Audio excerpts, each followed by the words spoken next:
اعوذ باللہ من الشیطان الرجیم بسم اللہ الرحمن الرحیم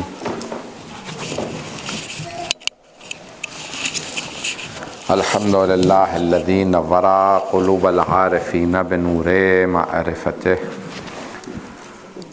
واثبت فؤاد انبیائہ واولیائہ بقصص الانبیاء والمرسلین وَأَكْمَلَ إِيمَانَ الْمُسْلِمِينَ وَالْمُؤْمِنِينَ بِوِلَایَتِ عَلِيٍّ أَمِيرِ الْمُؤْمِنِينَ عَلَيْهِ السَّلَامُ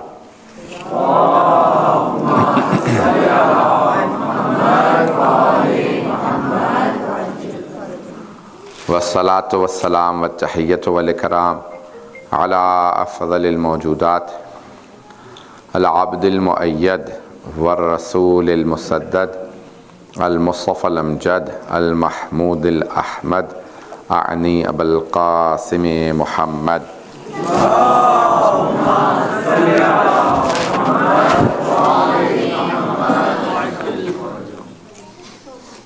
وعلى روحه ونفسه وصاحره ووصيه سيد الأتقياء والأصفياء مولى الموالي إمام المتقين علي بن أبي طالب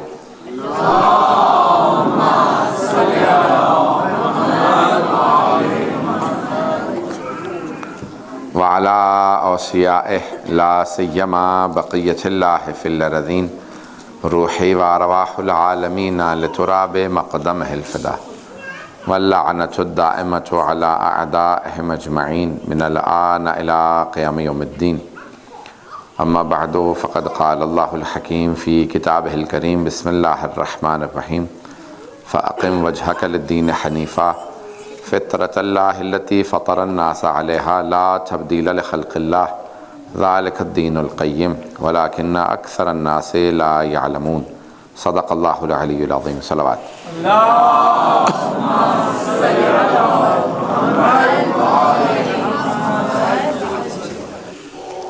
میں نے فطرت کے عنوان سے آپ کی خدمت میں جو اللہ نے دین بھیجا ہے وہ ایک مکمل ضابطۂ حیات ہے۔ اللہ نے توحید کا عقیدہ ہمارے فطرت میں دیا ہے، عدل ہماری فطرت میں پایا جاتا ہے، ہادی کی ضرورت ہماری فطرت کا تقاضا ہے، ہادی کا معصوم ہونا بھی فطرت کا تقاضا ہے۔ بہت سے اور آداب ہیں، گشرے کا موضوع تھا، میں نے اس میں 4 مدارس میں پیش کیا، یہاں تک کہ اخلاقیات آداب ہماری فطرت میں پائے جاتے ہیں۔ میں نے دن کی کسی مجلس میں پیش کیا تھا، آج نہیں شاید کل یا آج، کہ فطرت میں ہمارے آداب پائے جاتے ہیں، اخلاق، اچھا اخلاق، سچائی ہماری فطرت میں ہے، امانت ہماری فطرت میں ہے، چوری سے دوری ہماری فطرت میں ہے۔ انسان فطری طور پہ صالح اور نیک ہے، اللہ نے اپنی فطرت پہ خلق کیا۔ کیسے ممکن ہے کہ اللہ فطرت میں برائیاں دے کے بھیجے؟ تو اللہ نے ساری اچھی صفات فطرت میں دی، تو یہ فطرت کے تقاضے ہیں۔ بچہ پیدا ہوتا ہے فطرت اسلام پہ، یہ والدین ہیں جو اسے یہودی یا نصرانی بنا دیتے ہیں، تو یہ فطرت سب بچوں کے اندر اچھی فطرت ہوتی ہے، تو آپ جتنے تربیت کریں گے فطرت میں بتاتے رہیں گے بھئی کمال انسان کی فطرت میں ہے، پرفیکشن کی طرف انسان فطری طور پہ جانا چاہتا ہے۔ جب آپ بچوں کو یہ بتائیں گے کہ دولت کمانا ہی کمال ہے تو بچہ دولت ہی کمائے گا، جو اس کو آپ بتا دیں گے بس وہی وہ سمجھے گا، فطرت وہی اسے وہ پرفیکشن سمجھے گا، اس کے پیچھے تک چلتا رہے گا۔ تو اب کوشش یہ کریں کہ اچھی چیزیں بتائیں۔ آج دن میں میں نے کہا تھا، وعدہ کیا تھا، کیونکہ بعض مجھے سسٹرس نے کہا کہ بھئی جو آپ نے دن میں مجلس پڑھی تھی تربیت اولاد کے عنوان سے، والدین کی وہ انگلش میں تھی، اس کے چند جملے سے پیش کروں گا، تفصیل میں نہیں جا سکتا۔ نہج البلاغہ میں مولانا فرماتے ہیں کہ 3 حق ہے، حق الولد علی الوالد، بیٹے کا باپ پہ یا اولاد کا ماں باپ پہ 3 حق ہیں۔ پہلا، ان کو اچھا نام دے، ان یحسن اسمہ، دوسرا ان یحسن ادبہ، اس کو باادب بنائے، اخلاق اچھا ہونا چاہیے، تیسرا ان یعلمہ القرآن، تیسرا اس کو قرآن پڑھنا سکھائیں۔ یہ اولاد کے 3 حقوق ہیں والدین۔ اچھی پیرنٹنگ کے اندر بہت سی چیزیں ہیں، اب میں اردو میں بتا رہا ہوں تاکہ پیرنٹس سن لیں، تاکہ بچے نہ کمپلین کریں بھی ہمارے ماں باپ میں یہ چیزیں نہیں ہیں، یہ تو اچھی اچھی چیزیں بتا کے گئے ہیں، یہ ہمارے ماں باپ میں نہیں، تو بچے محسوس نہ کریں کہ یہ والدین میں کمی ہے، بس یہ والدین ہی کو پتہ چلے کہ ان میں کیا کمی ہے۔ تو اپنی اصلاح خود کر لیجیے گا۔ والدین میں پہلی چیز ہے کہ بچوں سے اظہار کریں، آپ ان سے محبت کرتے ہیں۔ پیغمبر اسلام کہتے ہیں بچوں کو بتاؤ محبت کرتے ہو۔ پیغمبر اسلام بار بار جناب سید الشہداء کو آغوش میں لے کہتے ہیں اللہم انی احب حسین، پروردگار مجھے حسین سے محبت ہے۔ فَأَحِبَّ مَنْ حَبَّ حُسَيْنًا، تو بھی اس سے محبت کر جو حسین سے محبت ہے. تو پیغمبر اسلام محبت کا اظہار کرتے ہیں، بار بار کہتے ہیں. تو ہم جو بعض اوقات بعض معاشروں میں اظہار نہیں کیا جاتا، بعض میں اظہار کیا جاتا ہے. آپ کوشش کریں بچوں کو بتائیں کہ آپ کو اپنے بچوں سے محبت ہے، بچے اس سے سیکھیں گے. بہت سی اور چیزیں ہیں، بچوں سے ہمیشہ آئی کانٹیکٹ جو ہے وہ بنائیں. یہ نہیں ہے کہ آپ نے بس پڑھتے پڑھتے سنا، اخبار پڑھتے پڑھتے، آج کل تو گیجٹس پڑھتے پڑھتے، موبائل فون کو دیکھتے دیکھتے سنا، میں امتحان میں پاس ہو گیا بابا اچھا ٹھیک ہے خود نہیں. آپ فوراً دیکھیں اس کی طرف، آئی کانٹیکٹ جو ہے وہ بنائیں. بچوں کو دیکھنا، محبت سے بچوں کو دیکھنا بھی عبادت ہے، بچوں کو پیار کرنا بھی عبادت ہے، بچوں کو پالنا بھی عبادت ہے. تو بہت سے لوگ اس عبادت میں حصہ لیتے ہیں، بہت سے عبادت وہ کہتے ہیں دوسروں کو ثواب ملے، میں اس میں کیا حصہ لوں گا. بیویاں ثواب میں شریک نہ، بس یعنی بیوی ہی ثواب کمائے سارا، باپ جو ہے وہ کم ثواب سے محروم رہے. کوشش کریں کہ نہیں آپ بھی تھوڑا بہت ثواب حاصل کر لیں. تو جتنا ہو سکے حصہ لیں اولاد کی تربیت کے اندر. والدین کا بھی یعنی ماں اور باپ دونوں کا حصہ ہونا چاہیے. توجہ تو ہے میرے ساتھ، زیادہ بری تو نہیں لگنی باتیں. عزیزان کرام میں بہت سی چیزوں میں حصہ لینا بہت ضروری ہے. اولاد کی تربیت کے اندر باپ کا بھی اتنا ہی حصہ ہونا چاہیے جتنا ماں کا حصہ ہے. بعض کا مشکل ہو جاتا ہے، لیکن پھر بھی کوشش یہ کریں کہ بچے کی محرومیت کا احساس نہ کریں کہ ہمارے پاس جو ہے وہ ایک محرومیت ہے. بچے کو محبت دیں. محبت جو ہے عجیب و غریب شے ہے. میں نے آج ایک جملہ کہا تھا کہ حکیم مرحوم یہ ہمارے بہت بڑے عالم گزرے ہیں ابن سینا، کہ ان سے کہا بھئی بتائیے ایک علاج جو ہر بیماری پہ کام آئے، تو انہوں نے کہا محبت ہر بیماری کا علاج ہے. تو کہا کہ اگر محبت کام نہ آ رہی ہو، ہم محبت دکھا رہے ہیں، تو کہا ڈوز بڑھا دیں اس کی، تو خود بخود وہ کام کرنے لگے گی. محبت ہی کی ڈوز بڑھا دیں. ہر انسان جو ہے محبت کا جانور، انسان محبت کا بھوکا ہوتا ہے. تو جتنا ہو سکے پیار محبت سے پیش آئیں، اخلاق سے پیش آئیں. ہمارے اخلاق ہمارے کردار کے اندر جو ہے وہ ظاہر ہونا چاہیے. تو مذہبی لوگ بعض اوقات اخلاق سے پیش نہیں آتے ہیں. لوگ سمجھتے ہیں کہ اگر زیادہ مذہبی ہو جائے تو پھر بالکل ہی اخلاق سے آ رہی ہے. نہیں. ہمارے ایک دوست کو میں کہا کرتے تھے، کسی پوچھا بھی ان کو کیا ہو گیا، یہ آج کل بہت زیادہ تلخ چل رہا ہے. کہیں گے آج کل ان کو تقویٰ ہوا ہے. پتہ نہیں توجہ ہے یا نہیں. ایسا نہ ہو کہ لوگ سمجھیں کہ بھی زیادہ متقی ہو جائے، کوئی زیادہ کوئی انسان مذہبی ہو جاتا ہے تو بالکل تلخ، بالکل ابو سرقم تریرا، ایسا کہ بے انتہا تلخ ہو، بہت سخت مزاج ہو. نہ، خبردار کبھی ایسا نہ ہو. لوگ کہیں گے مذہبی ہو گیا، اس کا اخلاق اچھا ہو گیا، پہلے سے بہتر ہو گیا. یہ نہ ہو کہ بالکل تلخ ہو جائے انسان. نہ، انسان جتنا زیادہ اخلاق اس کا بہتر ہوگا، لوگ سمجھیں گے کہ ہاں واقعی مذہبی ہے. بھئی آپ کا عقیدہ تو آپ کے ساتھ ہے، عبادات تو آپ کے ساتھ ہے. کتنے نمازیں پڑھ رہے ہیں، لوگوں کو کیا پتہ کتنی عبادات کر رہے ہیں، یہ آپ کے ساتھ ہے. جو چیز لوگوں سے مربوط ہے وہ آپ کا اخلاق ہے. اخلاق اچھا رکھیں ہمیشہ. پیغمبر صاحب فرماتے ہیں روز قیامت سب سے جو وزنی چیز انسان کے نامہ اعمال میں رکھی جائے گی وہ اس کا اخلاق ہوگا. تو اخلاق جو ہے اپنا بہتر بنانے کی کوشش کیجیے. ہمارے ہاں ہمیشہ بتا دی جاتا ہے کہ جیسے درخت کی جڑیں ہیں اور شاخیں ہیں. جڑیں جو ہیں وہ اصول دین ہیں اور شاخیں فروع دین ہیں. اصول دین 5 ہیں، فروع دین 10. بھئی درخت پہ پھل بھی تو ہوتا ہے، پھل بھی تو بتائیے. صرف جڑیں اور شاخیں بتا دی ہیں. جڑیں اصول دین ہیں اور شاخیں فروع دین ہے. پھل کیا ہے؟ پھل اخلاق ہے. پتہ نہیں توجہ ہے یا نہیں. اب تو بالکل ہی کوئی داد نہیں مل رہی آج تو. آج صبح جو ہے وہ بہت زیادہ میں نے زبردستی داد لے لی ہے، شاید اب لوگوں کے لیے مشکل ہو جائے گا. لیکن میں بھی آگے نہیں بڑھوں گا، آپ لوگوں کو عادت دے کے جاؤں گا، تھوڑا بہت ہاں ہوں کرتے رہیں. تو انسان کا درخت پہ کوئی جڑیں اپنے پاس نہیں رکھتا، کوئی شاخیں نہیں رکھتا. پھل ہر آدمی گھر لے کے جاتا ہے. آپ کے بھئی جڑیں آپ کے پاس رہیں، شاخیں آپ کے پاس، پھل سب کو آپ کے پھل کا فائدہ ہوگا. وہ ہے آپ کا اخلاق. اچھے اخلاق سے پیش آئیے. جو آدمی آپ کے اخلاق کو دیکھے وہ تعریف کرے. اخلاق سے لوگ متاثر ہوتے ہیں. میں ایک مرتبہ کسی ہمارے دوست نے دعوت دی، مولانا میری دکان میں نہیں لی ہے، آپ آئیے دکان. میں نے کہا یار میں امام باقبہ میں ہوں. اب وہ ان کی سٹی میں تھی، یعنی شہر میں دکان تھی. میں نے کہا ایسا نہ ہو کہ کوئی امام باقبہ کی توہین کرے. کہنے لگے نہیں کوئی ایسا مسئلہ نہیں ہمارا، وہ محلہ ٹھیک ہے، آپ ساتھ چلیں. تو اب میں جب جانے لگا تو میں نے امامہ اتار کے رکھ دیا، بس ٹوپی رکھی اور ابا اتار دی تھی، اب عقبہ پہن رکھی. تو کہنے لگا کہ نہیں میں چاہتا ہوں آپ دعا پڑھ دیں. میں چلا گیا، جا رہا تھا تو ایک بوڑھی خاتون ہاتھ میں، انگریز خاتون ہاتھ میں عصا لیا اپنے، دوڑتے ہوئے بیچاری، ان کے محسوس ہو جیسے گھٹنے میں تکلیف ہے یا آپریشن ہوا ہوا. آئیں، hello do you preach for Allah. اب مجھے فوراً وہ اللہ سمجھ میں نہیں آیا. میں نے کہا پتہ نہیں کیا کہہ رہی. تو اللہ کہہ رہی. میں نے کہا سوری. کہنے ڈو یو پریچ فار اللہ. میں نے کہا یو مین اللہ. کہنے یس. میں نے کہا یس آئی ڈو پریچ فار اللہ. میں ہاں اللہ کی تبلیغ کرتا ہوں. کہنے کین آئی شیک ہینڈس. عموماً میں ابا میں ہاتھ رکھ کے ملا سکتے ہیں، گلوز ہوں کچھ ہوں. اور میں نے کہا کہ میں معذرت چاہتا ہوں. کہنے نہیں I only wanted to shake hands because I was in hospital recently. میں ہسپتال میں تھی، میرے گھٹنے کا آپریشن تھا. تو ایک خاتون آتی تھی، اس نے، اب اسے حجاب کہنا نہیں آ رہا تھا، کہنے کی وہ پہنتی تھی، تو کہنے کی اس کے سر پہ کچھ تھا، وہ آتی تھی اور وہ اس کا باپ ہسپتال میں تھا تو اس کے لیے کھانا لے کے آتی، پھل لے کے آتی، تو مجھے بھی پھل کاٹ کے دیتی. تو میں نے کہا کیوں اس طرح سے میرے ساتھ اخلاق سے پیش آتی ہو؟ کہا جو ہمارے مولانا ہیں، مبلغ ہیں، انہوں نے بتایا ہے کہ جو بھی آپ کا ہمسایہ ہو، چاہے ہسپتال میں ہو، گھر میں ہو، اس کے کام آنا چاہیے. تو میں نے وہیں سے فیصلہ کیا کہ جس دن میں کسی عالم دین سے ملوں گی مسلمانوں کے، اسے ہاں ضرور ملاؤں گی کہ آپ نے تربیت اچھی کی ہے. اب وہ مبلغ میں نہیں تھا، تبلیغ کسی نے کی ہے، لیکن اس کا اثر وہ مجھے دکھانا چاہ رہی تھی.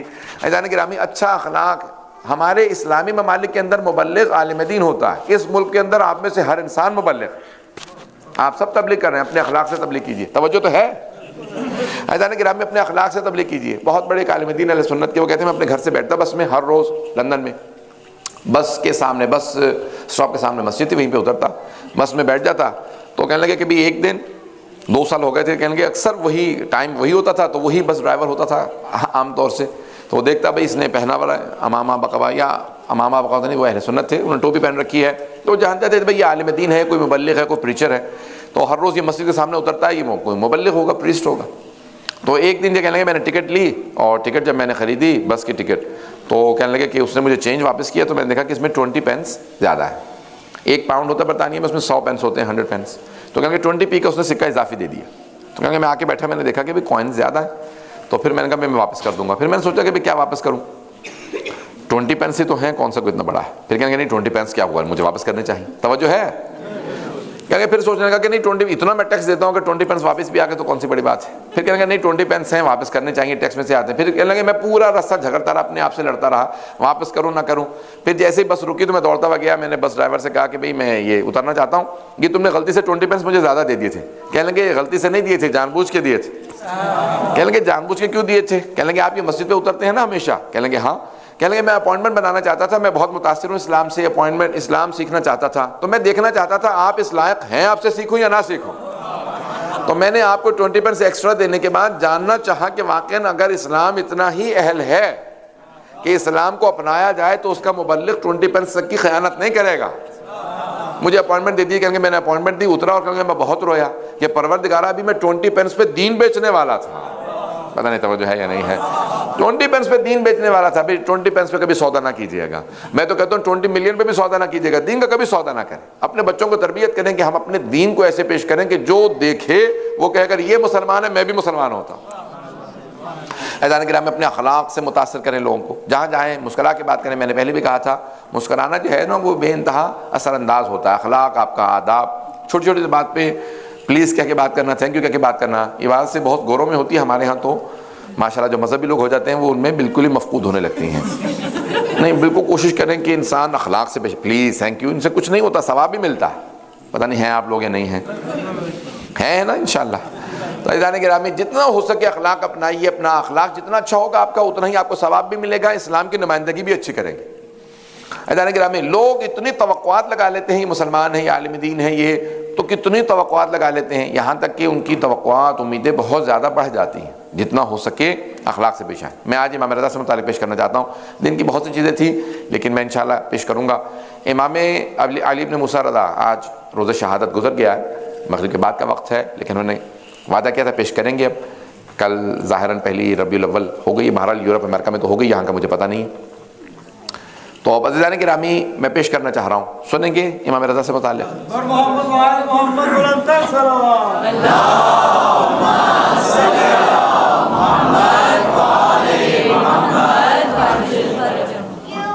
جس قدر ہو سکے مجالس پہ غور کیجیے گا. سلسلے کی آخری مجلس ہے، کل تو سیمینار ہے، اس میں بھی اگر ہو سکے تو انشاءاللہ تشریف لائیے گا. آپ حضرات نے درخواست کی، میں انشاءاللہ پیش کروں گا مطالب کو. تو اب امام رضا علیہ السلام کی زندگی، جن کا سب سے بڑا لقب ہے رضا. غور سے سن رہے ہیں سب لوگ؟ اللہ سبحانہ و تعالیٰ اس نے 14 کو بھیجا ہے، ان 14 کو اپنی صفات کا مظہر بنا کے بھیجا ہے. جنہیں بھیجا ہے پتہ چلے لوگوں کو کہ یہ اللہ کی طرف سے آئے ہیں. کچھ ایسی صفات ان میں ہونی چاہیے پتہ چلے یہ اللہ کے نمائندے. کوئی نہ کوئی تو ایسی صفت ہونی چاہیے نا ہر میں، ہر امام میں، ہر معصوم میں، کہ پتہ چلے یہ اس کے نمائندے. تو وہ محمود ہے، اس نے محمد کو بھیجا. یہ میری اپنی محنت ہے، میری اپنی کاوش ہے، میں پیش کر رہا ہوں. اللہ محمود ہے، اس نے محمد کو بھیجا. وہ کہتا ہے کہ میں اعلی ہوں، میں نے علی کو بھیجا.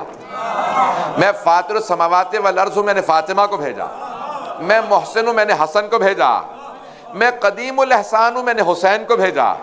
میں معبود و مسجود ہوں، میں نے عابد و سجاد کو بھیجا، میں علیم و خبیر ہوں، میں نے باقر العلوم کو بھیجا، میں اصدق القائلین ہوں، میں نے جعفر الصادق کو بھیجا، غیظ و غضب پہ مجھے قابو تھا، میں نے موسیٰ کاظم کو بھیجا، مرضات کا مرکز میری ذات تھی، میں نے علی بن موسیٰ رضا کو بھیجا، میں تقوی عطا کرتا ہوں، میں نے محمد تقی کو بھیجا، نقاوتیں پاکیزگیاں میرے لیے تھیں، میں نے علی نقی کو بھیجا، ہیبت میری تھی، میں نے حسن عسکری کو بھیجا، میں غیب مطلق ہوں، میں نے مہدی منتظر کو بھیجا۔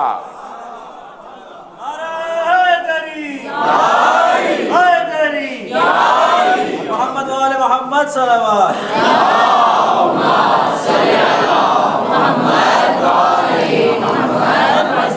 توجہ فرمانے رہنے گرامی، یہ جتنے بھی آپ ائمہ علیہ السلام کی صفات کو دیکھیں گے آپ کو یقین ہو جائے گا کہ ان کو اللہ سبحانہ و تعالیٰ نے بھیجا ہے، ان 14 سے افضل کوئی نہیں ہے، ان کو اللہ سبحانہ و تعالیٰ نے بھیجا، جب بھیجا اس نے ہے تو وہ ایسی صفات ایسے کمالات دے کے بھیجے گا۔ مامون جب حکومت میں آیا جو قاتل امام رضا، اس نے سوال کیا اپنے وزیر سے فضل ابن ربی سے کہ بتاؤ میری حکومت کو کس کس سے خطرہ ہو سکتا ہے؟ آپ نے دیکھا نا کہ جب تک حکمران حکومت میں نہیں آتے تو کوشش کرتے رہتے ہیں حکومت میں آ جاؤں، جب آ جاتے ہیں تو کہتے ہیں کہ اس کو کتنا طول دے سکتا ہوں اتنا طول دے دوں، تو حکومتیں جتنی لمبی ہوتی چلی جائیں۔ اب وہ حکومت میں آ گیا، اور حکومت جو ہے وہ عجیب و غریب ایک چیز ہے کہ اللہ نہ ہی ملے تو اس کو اچھا ہے، جو اہل بس انہی کو ملے، کیونکہ اگر نہ اہل کو مل جائے تو وہ نقصان زیادہ پہنچائے گا، کبھی فائدہ نہیں پہنچائے گا۔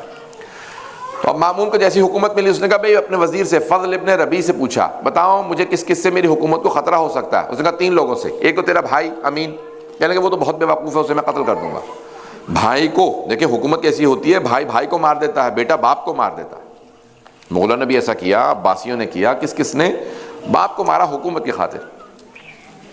تو کہا کہ ٹھیک ہے اور کون؟ کہا کہ اس کا وزیر، کہا وہ بھی میرے ذہن میں تھا۔ یہ تم نے کہا 3 لوگوں سے خطرہ، تیسرا کون ہے؟ کہا علی ابن موسیٰ رضا علیہ السلام، میں علیہ السلام کہہ رہا ہوں۔ تو کہا وہ کہاں رہتے ہیں؟ کہا مدینے میں رہتے ہیں۔ کہا ان سے کیوں خطرہ ہے؟ کہا یہ جو تم حکومت پہ بیٹھے ہو یہ تمہاری نہیں ہے، یہ ان کا حق ہے، تمہارے آباء و اجداد نے قبضہ کر رکھا۔ کہا کہ اچھا تو کیسے ہیں دیکھنے میں؟ کہا جو ایک مرتبہ انہیں دیکھتا ہے وہ انہی کا ہو جاتا ہے، بہت وجیح ہیں، پر ہیبت جلال، ان کا رونق چہرے پہ بہت زیادہ نور ہے، جو ایک مرتبہ دیکھتا ہے ان کا ہو جاتا ہے۔ کہا علم کیسا ہے؟ کہا آج تک کسی نے ان سے یہ نہیں سنا کہ میں نہیں جانتا۔ توجہ ہے یا نہیں ہے؟ تھوڑا ہاں ہوں کرتے رہیے گا تاکہ مجھے پتہ چلے آپ لوگ سن رہے ہیں۔ عزیزان گرامی اب ایک مرتبہ کہا کہ علم کیسا؟ کہ آج تک کسی نے نہیں سنا کہ میں نہیں جانتا۔ علم ان کا ایسا ہے کہ ہر انسان یہی سنتا ہے، ہر جو سوال کر لے، جس زبان میں سوال کرے۔ کہا اور خاندان کا رسول خدا کی نسل سے ہے؟ کہ پھر اس کا مطلب ہے انہیں مدینے میں نہیں رہنا چاہیے، انہیں کسی طرح سے خراسان لے آؤ تاکہ ہم اپنے نظارت میں رکھیں اور اپنا ولی عہد بنا لیں۔ ولی عہد سمجھتے ہیں نا، کراؤن پرنس بنا لیں تاکہ وہ کبھی بھی ہمارے خلاف کچھ نہ کہیں۔ تو اب عزیزان گرامی امام رضا علیہ السلام کو مامون نے لشکر بھیجا، کہا جاؤ جا کے ان کو مدینہ سے لے آؤ۔ جب لوگ لینے کے لیے آئے تو امام رضا علیہ السلام نے اپنی بہن بھائیوں کو بتایا جمع کرنے کے بعد کہ اب میں مدینہ واپس نہیں آؤں گا، جیسے امیر المومنین جب گئے تھے تو واپس نہیں آئے جناب سید الشہداء، میں بھی واپس نہیں آؤں گا، خراسان ہی میں میرا روضہ بنے گا۔ بہن بھائی بہت روئے، امام نے کہا بہرحال پریشانی کی بات نہیں ہے، ابھی میں 2-3 سال وہاں رہوں گا، اور ایران کے اندر اگر تشیع پھیلے گا تو میری وجہ سے پھیلے گا۔ آج اگر ایران میں شیعہ ہیں تو امام رضا علیہ السلام کا صدقہ۔ سن رہے ہیں نا لوگ؟ ایک مرتبہ امام رضا علیہ السلام کو اس نے کہا کہ اماری میں چھپا کے لے کے آنا، محمل میں لے کے آنا، جیسے خواتین کو لایا جاتا تھا، کہا چھپا کے۔ تو لوگوں نے پوچھا چھپا کے کیوں لے کے آئے، محمل میں کیوں لے کے آئے، اماری میں کیوں؟ کہا تمہیں نے تو کہا ہے جو ایک مرتبہ دیکھتا ہے وہ انہی کا ہو جاتا، انہیں کوئی دیکھنے نہ پائے، کہ ایسا نہ ہو کہ جنہوں نے نہیں دیکھا وہ بھی ان کے ہو جائیں، اور جو دیکھنے والے ہیں ماننے والے ہیں کہیں ان کو ایک مرتبہ دیکھیں ان کا ایمان اور زیادہ ہو جائے۔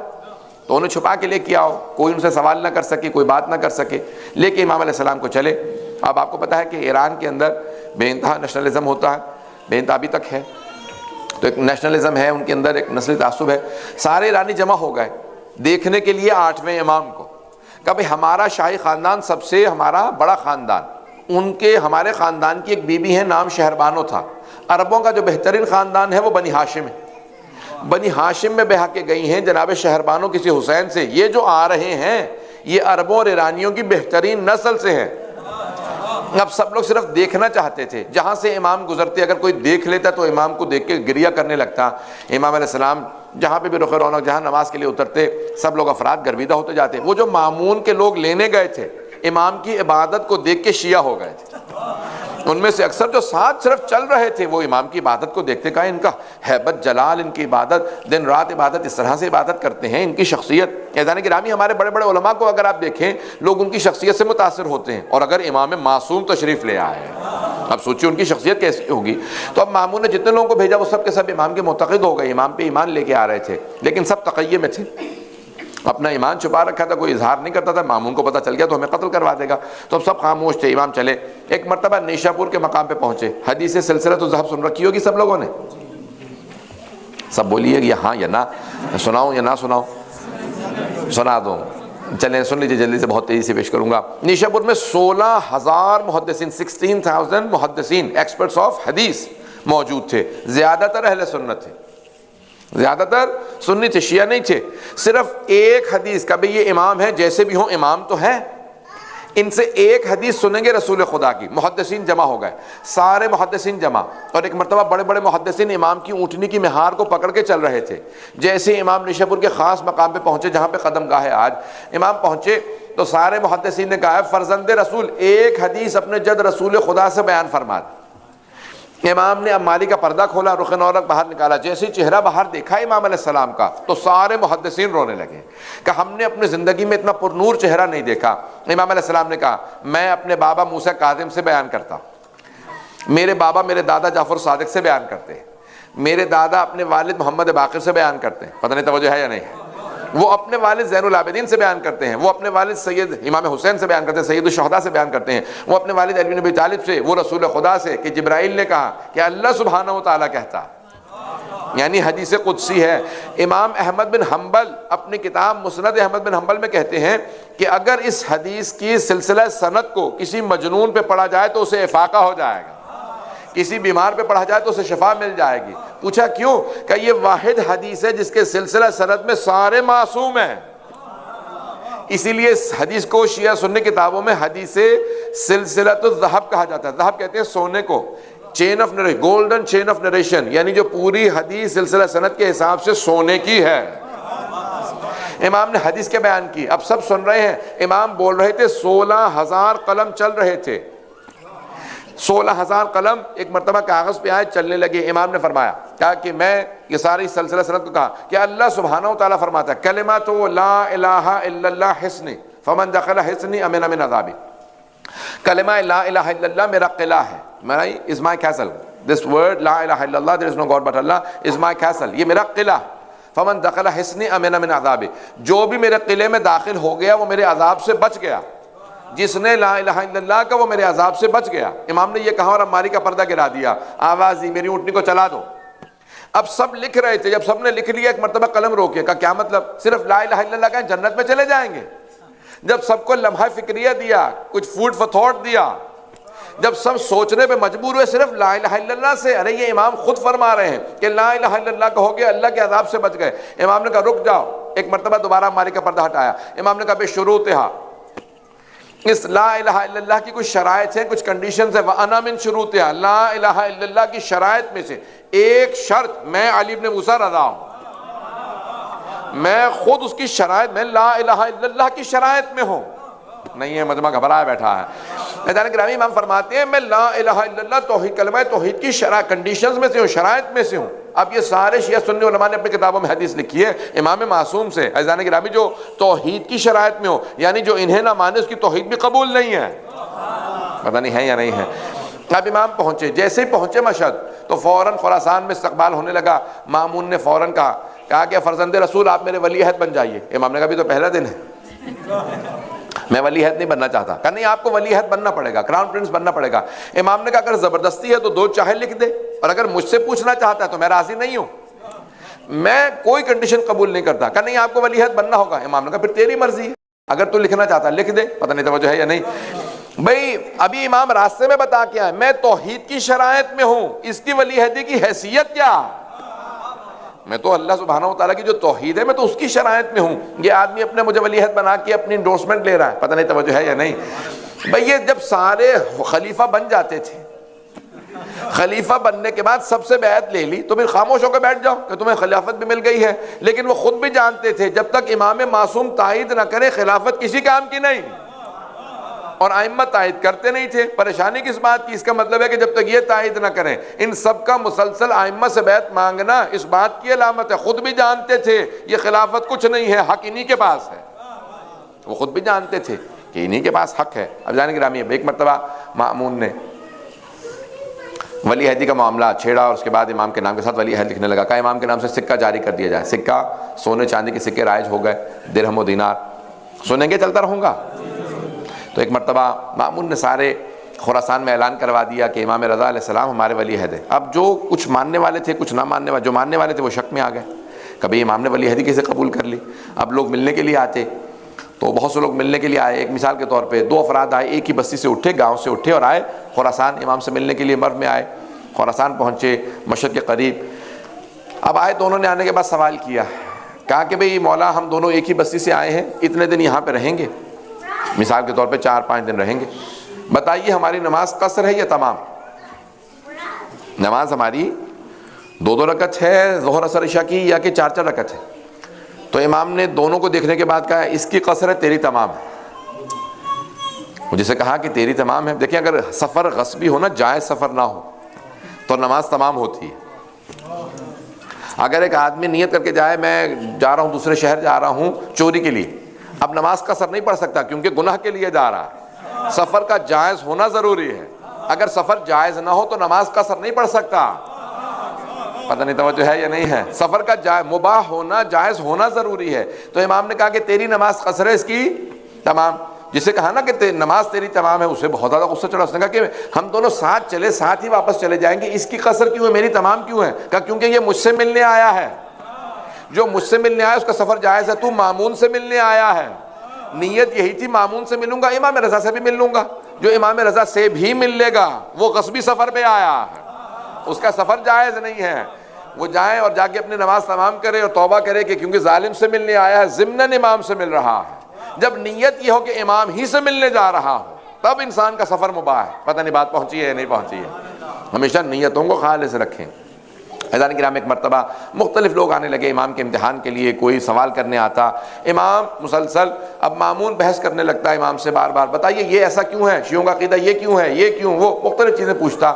تو امام علیہ السلام ہر جگہ جواب دیتے. یہاں تک کہ شیخ مطہری نے لکھا ہے کہ مامون اتنا قابل ہو گیا تھا امام رضا سے بحث کر کر کے، باطل ہے لیکن امام کی صحبت میں بیٹھا تو کچھ نہ کچھ سیکھ جائے گا. پیغمبر کی صحبت میں بیٹھ کے بہت سے لوگ بعد میں دعوت کرنے لگے، بہت بڑے بڑے دعوے کرنے لگے، میں ایسا ہوں، میں ویسا ہوں، میں پیغمبر کے ساتھ ساتھ رہا کرتا تھا، خلافت مجھے ملنی چاہیے، مجھے یہ عہدہ ملنا چاہیے، مجھے وہ عہدہ ملنا چاہیے. یہ جانے گرامی بات کرتے انسان جو ہے نا کہ اچھی صحبت میں بیٹھنے لگتا ہے تو اس کا دماغ خراب ہونے لگتا ہے. میں بہت پہنچا ہوا ہوں، پتہ نہیں توجہ ہے یا نہیں ہے. شیطان کا بھی یہی عالم تھا، بز میں فرشتوں میں بیٹھنے لگا، ملائکہ کے بز میں بیٹھنے لگا، سمجھنے لگا میں بہت ہی قابل ہوں. نہ اچھی صحبت سے اچھا کردار اپنائیں، بڑے بڑے دعوے نہ کرنے لگیں. پتہ نہیں توجہ ہے یا نہیں. میرے کو ساتھ کہا کرتے تھے، بہت سے میں نے لوگ ایسے دیکھے طالب علم جو بڑے بڑے عرفاء کے ساتھ رہا کرتے تھے تاکہ جب وہ مر جائیں تو میں بڑے بڑے دعوے کروں. اس عارف کے ساتھ میں رہا کرتا تھا. نہ، خبردار یہ کردار نہ اپنائیں. بڑے بڑے صحابہ نے بھی یہی کیا. میں پیغمبر کے ساتھ رہا کرتا تھا، تمہیں نہیں پتا، میں تو مکے میں ساتھ تھا، میں تو یہاں ساتھ تھا، میں کھانے میں ساتھ، دعوت میں ساتھ جاتا تھا، مسجد میں ساتھ ہوتا تھا، نماز پڑھا کرتا تھا، پڑھتا تھا، کسی پہ احسان کرتا تھا. تیرے اپنے کام آئے گا، تیری اپنی قبر میں کام آئے گا، آخرت میں کام آئے گا. کردار کا بلند ہونا بہت ضروری ہے. عزیزان گرامی یہ کردار کا انسان کے دعوے کرنے سے کچھ نہیں ہوا کرتا. بڑے بڑے دعوے انسان کرتا چلا جائے کہ میں ایسا ہوں، میں ویسا ہوں، کرنے سے کچھ نہیں. انسان خود اپنے کردار سے لوگوں کو سمجھائے. تو اب جناب امام رضا کے بہت سے لوگ قریب آنے لگے. اب یہ مامون بھی بحث کرنے لگا. شیخ مرتضیٰ مطہری کہتے ہیں کہ مامون جب بحث کرتا تھا نا، سارے علماء سے کہتا سب جمع ہو جاؤ، مجھ سے بحث کرو، میں شیعہ ہوں اور تم مجھے ہراؤ. سارے بڑے بڑے اہل سنت کے علماء کو ہرا دیتا تھا. تو علماء کہتے ہیں جب تو بادشاہ ہے، تو عالم بھی نہیں ہے، تو ہمیں ہرا کیسے دیتا؟ کہ صرف 2 سال شیعوں کے امام کے ساتھ رہا تھا، صرف 2 سال شیعوں کے امام کے ساتھ رہا، میں اتنا قابل ہو گیا ہوں کہ سارے اہل سنت علماء کو ہرا دیتا ہوں. جبکہ میں دل سے بھی مانتا نہیں تھا.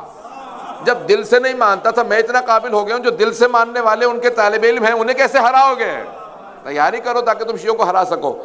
تو ان کو تیاری کرواتا تھا، سب کو ہرا دیا کرتا تھا. اتنا ذہین ہو گیا تھا. مکار، اب ذہین تو نہیں کہنا چاہیے، نہ ہی قابل کہنا، مکار عیار، یعنی جو امام کو دیکھے معرفت حاصل نہ کرے، سبق حاصل نہ کرے، امام کو نہ مانے، قابلیت سب کچھ دیکھنے کے باوجود بغض رکھے دل میں، آخر میں امام کو زہر دے دے. ایسے افراد پہ لعنت ہو کہ جو دل میں بغض و کینہ رکھتے ہوں کہ امام کو دیکھتے چلے جا رہے ہیں لیکن پھر بھی کوئی اثر نہیں لے رہے، کردار کو تبدیل نہیں کر رہے، ایمان نہیں لے کے آ رہے. ہے توجہ؟ آدھا گھنٹہ ہوا ابھی. تو اب ایک مرتبہ امام علیہ السلام کی بہرحال مقام عظمت، جو بھی امام علیہ السلام کی بزم میں آتا وہ کچھ نہ کچھ سیکھتا جاتا. دربار میں جتنے رہنے والے امام کے خادم تھے وہ امام کو صرف دیکھ دیکھ کے امام پہ ایمان لے آئے تھے.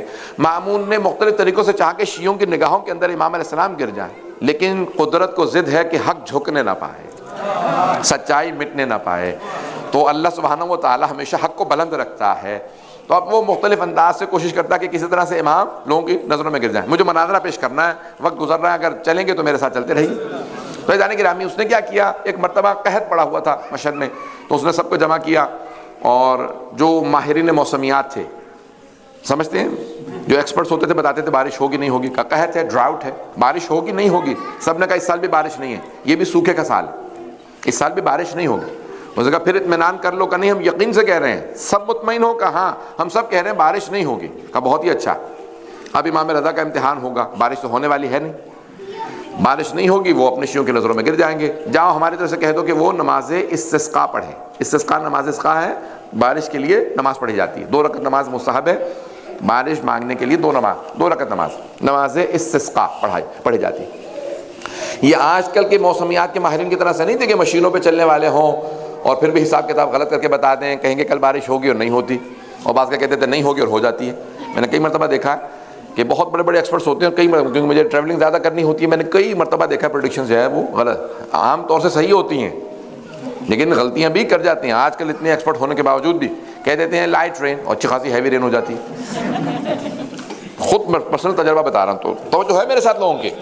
تو ایک مرتبہ اس زمانے کے جو تھے ماہرین وہ بہت حاذق تھے، وہ بہت پہنچے ہوئے تھے، وہ مشینوں پہ نہیں چلتے تھے، وہ ہوا دیکھتے تھے، سونگتے تھے، بتا دیتے تھے کون سا پرندہ اڑ کے گیا ہے جب سونگتے تھے. پتہ نہیں توجہ ہے یا نہیں.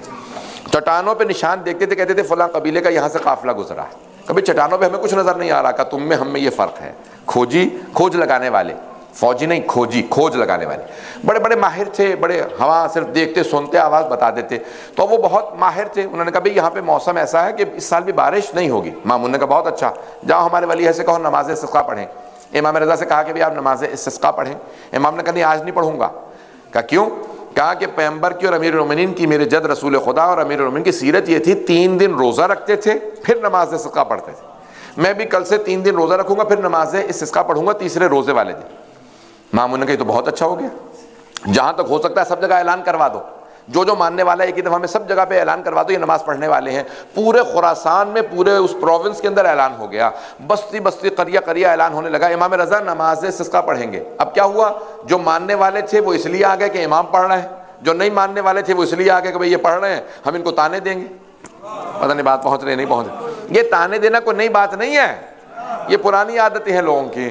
جانے گرامی وہاں پہ سب کے سب تیار ہو گئے. جو بیگانے تھے وہ اس لیے آ گئے کہ بھی امام ان کی شیعوں کے امام پڑھیں گے نماز، بارش تو ہونے والی نہیں ہے. جو شیعہ تھے کچھ لوگ بیچارے کہ امام پڑھ رہے ہیں عقیدت سے، کچھ بیچارے امتحان کی غرض سے، سب آ گئے.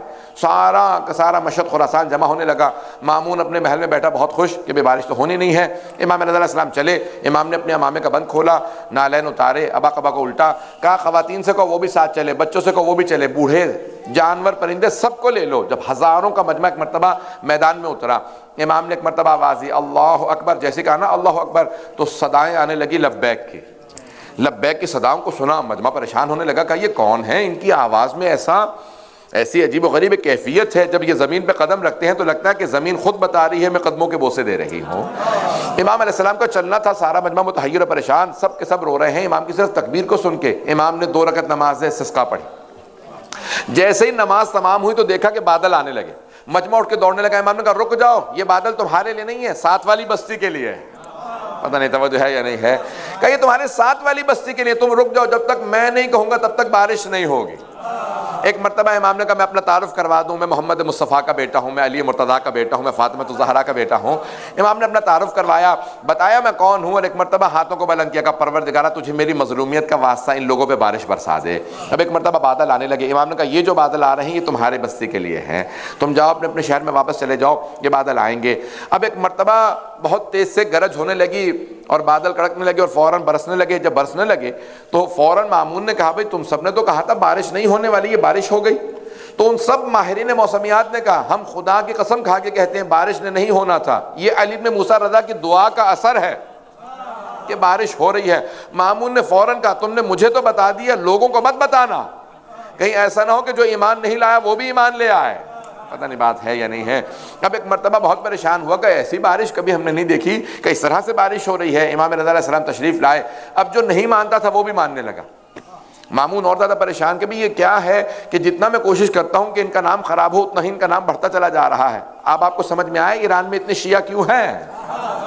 یہ امام رضا کا صدقہ ہے۔ تو اس نے کہا تمام ادیان عالم، میں مناظرہ پیش کر رہا ہوں امام رضا صاحب کا، سنیں گے؟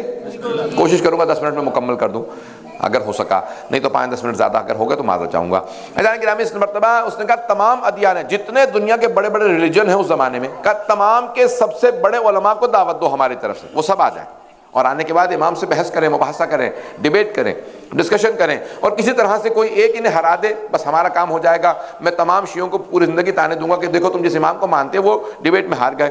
اب وہ اپنے طور پہ تیاری کر رہا تھا اور کہا کانوں کان خبر نہ ہونے دینا امام رضا علیہ السلام کو۔ میں نے پہلے بھی عرض کیا تھا، ہم ایسے کوئی امام ہی نہیں مانتے جسے پتہ نہ ہو کہ دیوار کے پیچھے کیا ہے۔ ہم ایسے کوئی امام نہیں مانتے جسے چاولوں کے نیچے گوشت نظر نہ آ رہا ہو، نام نہ کہلائیے گا خدا رہا۔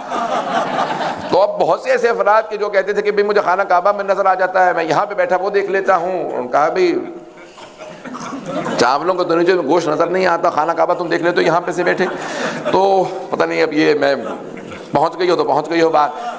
تو عزیزان گرامی میں ایسے کوئی امام مانتے ہیں جو بتا سکتا ہے کہ کیا کیفیت ہے۔ مامون نے کہا کہ تمام جتنے ادیان عالم ہیں ان کے سب سے بڑے علماء کو بلا لو۔ یہودیوں کے رأس الجالوت کو چیف رہبر کو بلایا گیا، عیسائیوں کے کرسچنز کے اسقف اعظم کو جو آرچ بشپ تھا اس کو بلایا گیا، ہندوؤں کے ہربز کے جتنے بھی بدھ مت کے ماننے والے تھے، ستارہ پرست سے جو اسٹار ورشپر سے جو فائر ورشپر سے جو زرتشت تھے، سب کے جتنے بڑے بڑے علماء تھے سب کو بلایا۔ کہا اکیلے مت آنا، کتابیں لانا، تیاری کر کے آنا، اپنے شاگردوں کو ساتھ لے کے آنا، بہت تیاری کر کے آؤ۔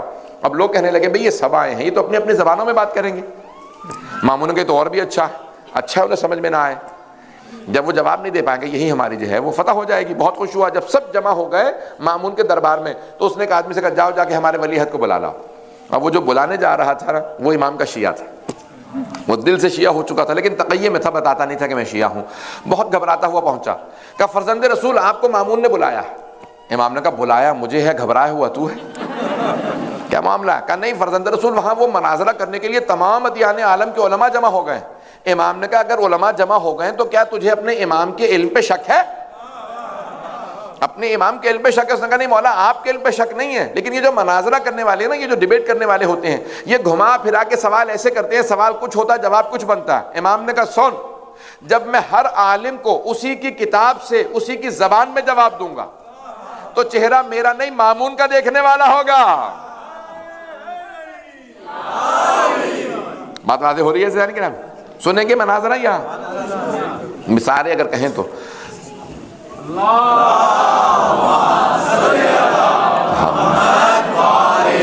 یہ صلوات مناظرہ سننے والی نہیں تھی۔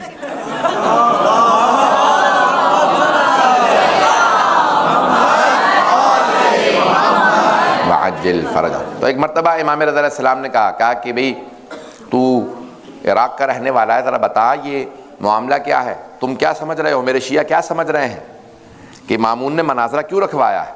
کہا مولا اگر میں سچ سچ بتاؤں تو برا تو نہیں منائیں گے۔ مولا نے کہا تو جانتا نہیں ہمیں چاپلوسی پسند نہیں ہے، ہمیں خوشامد پسند نہیں ہے، جو سچ ہے اسی کو پیش کر، میں جاننا چاہتا ہوں میرے شیعوں کا نظریہ کیا ہے۔ کہا مولا اس نے مناظرہ آپ کو نیچے دکھانے کے لیے رکھا۔ امام نے کہا الحمدللہ میرے شیعہ سب سمجھ رہے ہیں یہ میرا دوست نہیں ہے، چاہنے والا نہیں ہے، یہ میرا دشمن ہے۔ میں چاہتا ہوں میرے شیعوں کو معرفت ہو کون میرا ماننے والا ہے کون میرا دشمن ہے۔ پتہ نہیں بات واضح ہے یا نہیں ہے؟ کہاں بس میں یہی چاہتا ہوں کہ میرے شیعوں کو معرفت ہو کہ یہ میرا چاہنے والا نہیں ہے، اس نے ولی عہد اس لیے نہیں بنایا کہ یہ میرا چاہنے والا ہے، میرا ماننے والا ہے، بلکہ یہ تو مجھے گرانا چاہتا ہے لوگوں کی نظروں میں، اس لیے اس نے ولی عہد بنایا، یہ اپنی انڈورسمنٹ لینا چاہتا ہے مجھے ولی عہد بنا کے۔ امام نے کہا کہ ٹھیک ہے چلو ہم چلتے ہیں۔ امام نے ایک مرتبہ، میں اپنے الفاظ میں پیش کروں گا امام کیسے چلے ہوں گے اگر سننا پسند فرمائیں۔ میرا دل کہتا ہے امام نے ایک مرتبہ امامت کی قبا اوڑی ہوگی، ولایت کی عبا لی، عصمت کا تاج رکھا، تولا کی تسبیح لی، تبرہ کا ڈنڈا لیا، پاؤں میں جوتے نالین زیب تن کیے، جب چلنے لگے تو زمین قدموں کے بوسے دے رہی تھی، آسمان سر پہ سایہ کر رہا تھا۔ وہاں مامون نے سارے دربار سے کہا خبردار کوئی ان کی تعظیم میں کھڑا نہ ہو، نہ کوئی محل کا دروازہ کھولے نہ کوئی پردہ ہٹائے، یہ خود پر اپنا دروازہ کھول کے پردہ کھول کے واپس آئیں۔ خبردار کسی نے بیٹھنے کے لیے کرسی دی، یہ کھڑے رہیں، اچھا ان کا کانفیڈنس ختم ہو جائے گا، ان کے حوصلے پست ہو جائیں گے۔ ایک مرتبہ جیسے امام چلے، ایک آندھی چلنے لگی، دروازے خود بخود کھلنے لگے، پردے سر پہ سایہ کرنے لگے۔ وہ مامون جو سب سے کہہ رہا تھا خبردار کوئی تعظیم میں کھڑا نہ ہو، وہ تخت پہ کھڑا ہو گیا، کہا فرزند رسول تشریف لائیے، یہ آپ ہی کا تخت ہے، میرے تو وڈیرے بھی کہہ گئے اگر آپ نہ ہوتے تو ہم ہلاک ہو جاتے۔ پتہ نہیں بات پہنچی ہے نہیں۔ ایک مرتبہ سارا دربار کھڑا ہو گیا، جیسے گریبان میں کسی نے ہاتھ ڈال کے سارے مجمع کو کھڑا کر دیا ہو۔ امام تشریف لائے، کہا فرزند رسول یہاں پہ بیٹھیں گے؟ امام نے کہا خبردار، تیرے تخت سے ظلم کی بو آتی ہے، میرے لیے ممبر لگوا دے، میں ممبر پہ بیٹھوں گا۔ امام کے لیے ممبر لگوایا گیا۔ جیسے امام ممبر پہ تشریف فرما ہوئے، کہا کہ فرزند رسول یہ کچھ علماء آئے ہیں، سوالات کرنا چاہ رہے تھے۔ یہ نہیں کہا میں نے دعوت دے کے مناظرے کے لیے بلایا، کیسے کیسے لوگ تھے۔ تو کہا امام سے کہہ رہا ہے کہ میں یہ کچھ لوگ آ گئے سوالات کرنے، آپ جوابات دیجیے گا؟ امام نے کہا ہاں میں پوری طرح سے تیار ہوں۔ تو کہا بھئی آپ لوگ سوالات شروع کیجئے۔ تو مجمع نے کہا بھئی ہم تو بہت زیادہ لوگ ہیں، ان سے کہیں یہی ہم سب میں سے ایک سوال کر لیں۔ امام نے کہا چاہو تو تم پہلے سوال کرو، چاہو تو میں پہلے سوال کر لیتا ہوں۔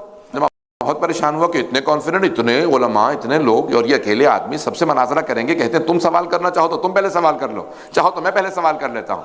اب سب نے کہا کہ ٹھیک ہے آپ سوال شروع کیجئے۔ امام نے کہا کہ میں عیسائیوں سے شروع کرنا چاہتا ہوں۔ کہا بتاؤ تمہارا دین کی بنیاد کیا ہے؟ کہا ہم تثلیث کے قائل ہیں۔ تثلیث سمجھتے ہیں؟ ٹرینٹی، تثلیث تو سمجھتے ہیں نا سب لوگ؟ Trinity, the Father, the Son, the Holy Spirit، یعنی گاڈ یعنی اللہ ہے، خدا، اس کا بیٹا حضرت عیسیٰ، اور حضرت عیسیٰ بیٹا ہے، ابن اللہ ہے، اور روح قدس، یہ ان کا تصرف پورے دین کی بنیاد۔ تثلیث تو سمجھتے ہیں نا سب لوگ؟ بہت سے عیسائی تثلیث میں آج تک پھنسے ہیں، بہت سے مسلمان تثلیث میں پھنسے ہوئے ہیں۔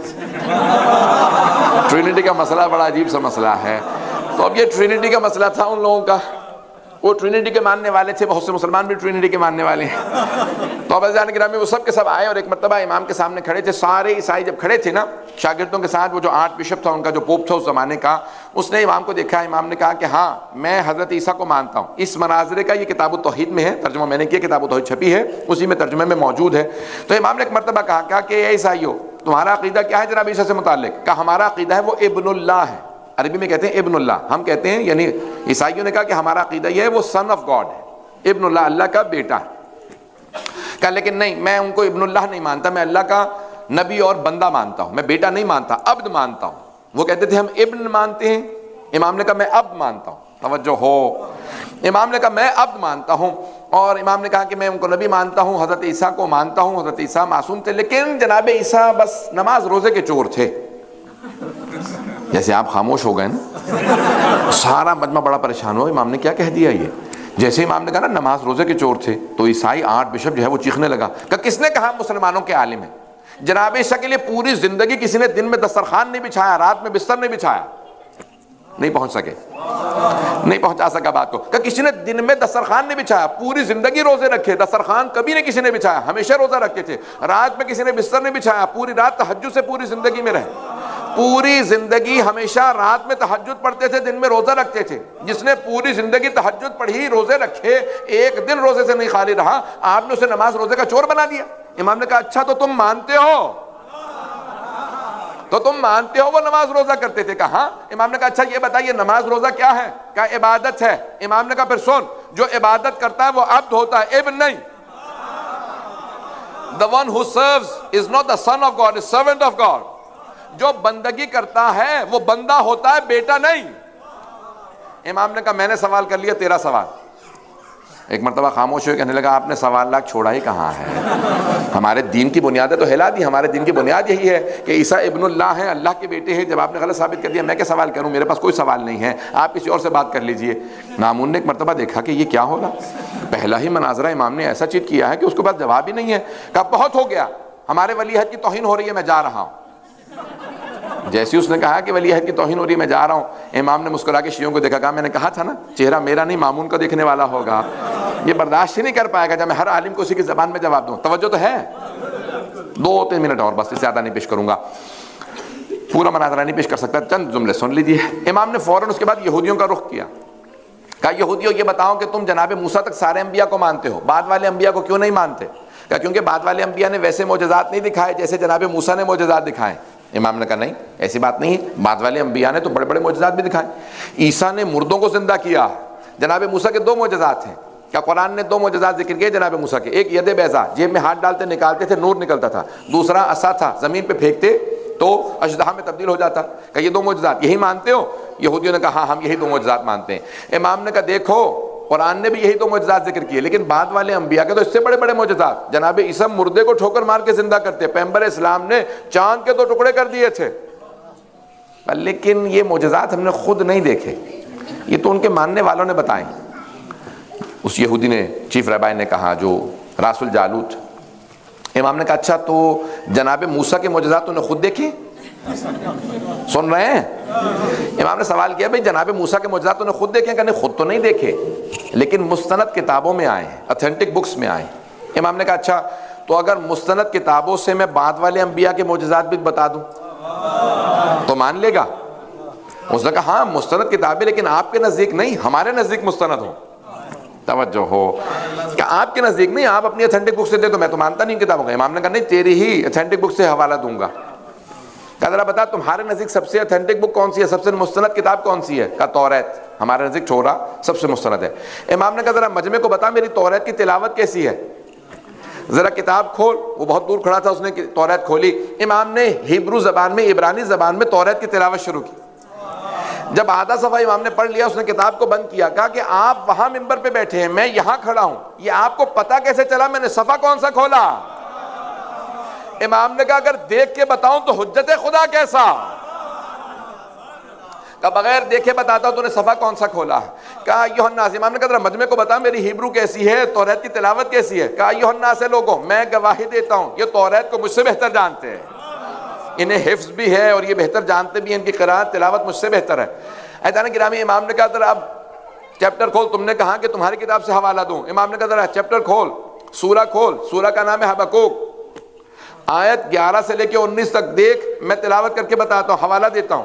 جب میں ترجمہ کر رہا تھا نا تو آدھی رات گزر چکی تھی. آفٹر مڈ نائٹ میں بیٹھا ہوا تھا رات کو، میری عادت ہے رات کو زیادہ فری ٹائم ہوتا ہے تو رات میں ترجمہ کر رہا ہوں. لکھ رہا تھا تو میں بہت زیادہ پریشان ہوا کہ بھئی قرآن غیر محرف ہے، قرآن میں تحریف نہیں ہوئی، قرآن ریمینز انچینج انالٹرڈ. لیکن یہ جو توریت زبور انجیل ہے وہ تو تبدیل ہو چکی ہیں.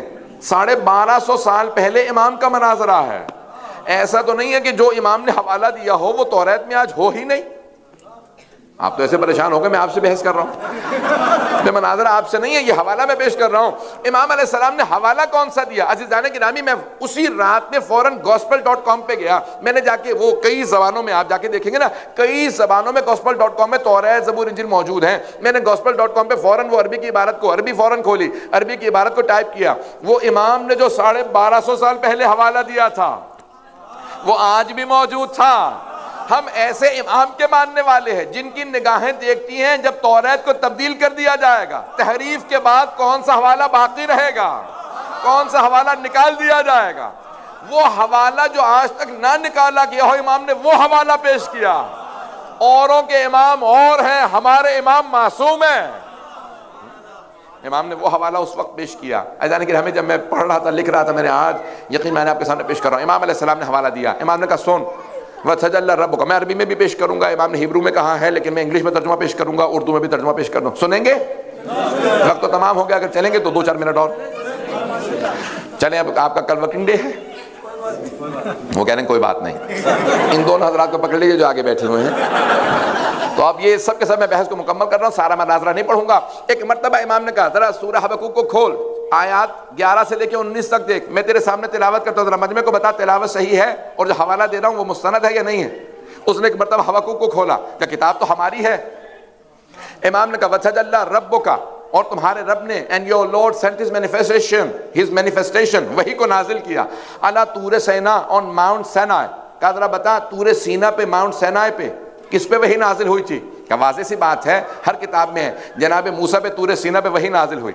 امام نے کہا ذرا آگے چل، لکھا ہوا علی جبل السعیر on Mount Sire، انگریزی ترجمہ تھا ماؤنٹ سائر. کہا اللہ کہتا ہے کہ اور جبل سعیر پہ اللہ وحی کو نازل کرے گا. ذرا یہ بتا جبل سعیر پہ کون سے نبی پہ وحی نازل ہوئی؟ یہودی رہبان نے، چیف رہبان نے کہا میں نہیں جانتا. امام نے کہا کتاب تو تمہاری ہے، کیا ذہن میں نہیں ہے اس وقت کس نبی پہ وحی نازل ہے؟ امام نے فوراً عیسائیوں کا رخ کیا، کہا اے عیسائیوں ذرا بتاؤ کیا تمہارا عقیدہ نہیں ہے کہ نبی عیسیٰ پہ جبل سعیر پہ وحی نازل ہوئی تھی، کہ آن ماؤنٹ سائر جناب عیسیٰ پہ ماؤنٹ سائر پہ جبل سعیر پہ وحی نازل ہوئی تھی؟ کہ ہاں ہمارا یہی عقیدہ ہے کہ جناب عیسیٰ پہ جبل سعیر پہ وحی نازل ہوئی تھی۔ کہ عیسائیوں تم کہتے ہو کہ تم مستند کتاب کا حوالہ مان لو گے، کتاب تمہاری، سورہ تمہارا، آیت تمہاری، حوالہ عیسیٰ کا۔ کہ میں نے تمہاری کتاب سے حوالہ دیا ہے۔ اب عیسائی وہ سارے کے سارے یہودی پریشان ہونے لگے، سارے ادیان پریشان کہ امام یہودیوں کیسے حوالہ؟ امام نے کہا آگے بڑھو، آیت نمبر 18-19 میں دیکھو، اور آخری نبی پہ وَتَجَلَّى رَبُّكَ عَلَى جَبَلِ فَارَان and your Lord will send his manifestation on Mount Paran۔ جبل فاران کا ترجمہ کیا تھا؟ ماؤنٹ پیرن، انگریزی ترجمہ ہے ماؤنٹ پیرن کا جبل فاران پہ۔ بتاؤ کس پہ وحی نازل ہوئی؟ پریشان کا نہیں ہم نہیں جانتے۔ امام نے سارے مجمع کو مخاطب کر کے کہا کہ جانتے ہو جبل فاران کون سے پہاڑی سلسلوں کا نام ہے؟ تو سب نے کہا مکے کے پہاڑی سلسلوں کو جبل فاران کہا جاتا ہے۔ کہ اسی جبل فاران میں ایک غار ہے جسے غار ہرا کہا جاتا ہے، وہ ہمارے نبی ہیں جنہوں نے کہا کہ غار ہرا میں مجھ پہ وحی نازل ہوئی۔ کہ او یہودیوں کتاب تمہاری ہے، تذکرہ ہمارے نبی کا۔ ایک مرتبہ اس نے کتاب بند کی کہ آپ کو ہماری کتاب میں کیسے معلوم کہ کہاں کہاں کون سے حوالے؟ ہماری کتاب اتنی آپ کو تفصیل سے کیسے بتائے؟ امام نے کہا بھی رک مت، آگے بڑھ۔ لکھا ہے کہ جس طرح سے موسیٰ کے 12 وصی تھے، اس آخری نبی کے بھی 12 وصی ہوں گے۔ کہ یہ آپ کو سب کیسے بتائے؟ امام نے کہا ان 12 میں سے 8واں میں ہوں، جو معجزہ تو کہے گا میں دکھاؤں گا۔ عزیزان گرامی، ایک مرتبہ سارے مجمع نے قرار کیا کہ اگر روئے زمین پہ کوئی حجت خدا ہے تو علی بن موسیٰ رضا ہے۔ امام علیہ السلام نے تمام وہ جو نہیں ماننے والے تھے وہ بھی ماننے لگے۔ میں آج تک جتنے یہودیوں عیسائیوں سے ملا ہوں، جب میں نے یہ حوالہ دیا ہے آج تک کوئی جواب کے ساتھ واپس نہیں آیا، کوئی جواب نہیں دے سکا۔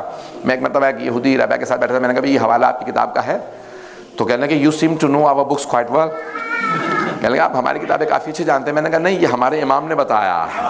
کہنے لگے کون آپ کے امام؟ میں نے کہا مشہد مقدس میں ہوتے ہیں، نام امام رضا علیہ السلام۔ عزیزان گرامی، ہمارے ائمہ ایسے ہیں کہ جو کتابوں کو ایسے دیکھتے ہیں، اگر علی کہے نا میں پیشانی سے صلح پڑھ لیتا ہوں، میدان جنگ میں صرف اسے مارتا ہوں جس کی پوری نسل میں کوئی میرا ماننے والا نہ ہو، اور اگر کوئی ایسا ہو کہ جس کی نسل میں بھی ماننے والا ہو میں اسے بھاگنے دیتا ہوں کہ کہیں نہ کہیں نسل میں اس کی شیعہ آنے والا ہے۔ عزیزان گرامی، ہم ایسے ائمہ کے ماننے والے ہیں، اپنے ایمان کو مضبوط کریں کہ ہم کن ائمہ کے اہل بیت کے ماننے والے ہیں۔ پتہ نہیں توجہ ہے یا نہیں ہے۔ عزیزان گرامی، اب آخری جملوں کو پیش کر رہا ہوں، وقت گزر گیا ہے۔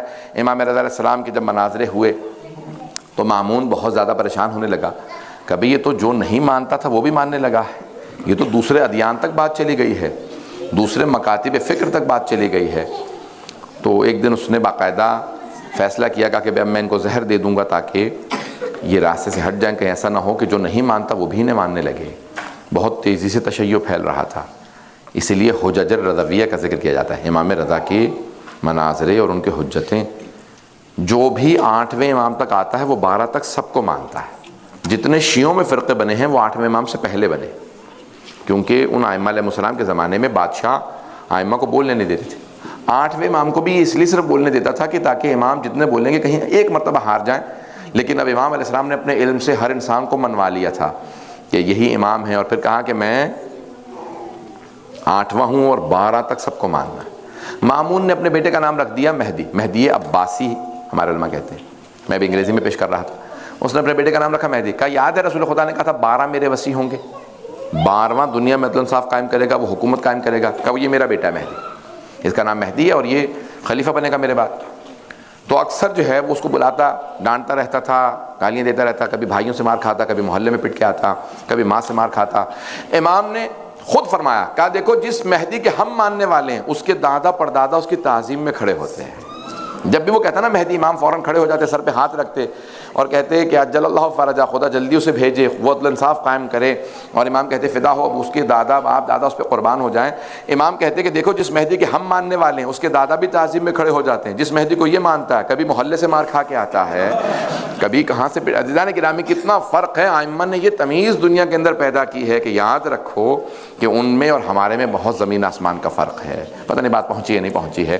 امام نے کس طرح سے مہدویت کو ثابت کیا، اتنا بہت بڑا فتنہ کھڑا ہونے والا تھا کہ وہ باقاعدہ لوگوں کے ذہنوں میں ڈال رہا تھا یہی وہ مہدی ہیں۔ امام نے ثابت کیا، کہا کہ نہیں، وہ مہدی جس کو ہم مانتے ہیں ان کا چہرہ بتائے گا یہ مہدی برحق ہے، ان کا وجود مقدس معجزہ ہوگا۔ امام رضا کی صرف 2 روایات کو پیش کروں گا اور پھر مصائب کی طرف، بلکہ مصائب کا مقدمہ سمجھ لیں۔ سفر بھی ختم ہو گیا، کبھی آپ انتظار کر رہے ہوں گے اس سال کا محرم آئے گا، اور محرم ختم بھی ہو گیا۔ پوری دنیا میں محرم آتا ہے، محرم چلا جاتا ہے، لیکن برصغیر میں امام حسین تشریف لاتے ہیں، امام حسین تشریف لے جاتے ہیں۔ ہمارے کلچر کے اندر لوگ محسوس کرتے ہیں کہ نہیں، امام حسین ہماری زندگیوں میں آ گئے۔ عزیزان گرامی، بڑے تقدس کو باقی رکھیے، اس تقدس کو پامال نہ ہونے دیں۔ ابھی آپ انتظار کر رہے تھے، آج سفر بھی آ گیا، سفر کی آخری بھی ہو گئی، سفر بھی ختم ہو گیا، ربیع الاول شروع ہو گیا۔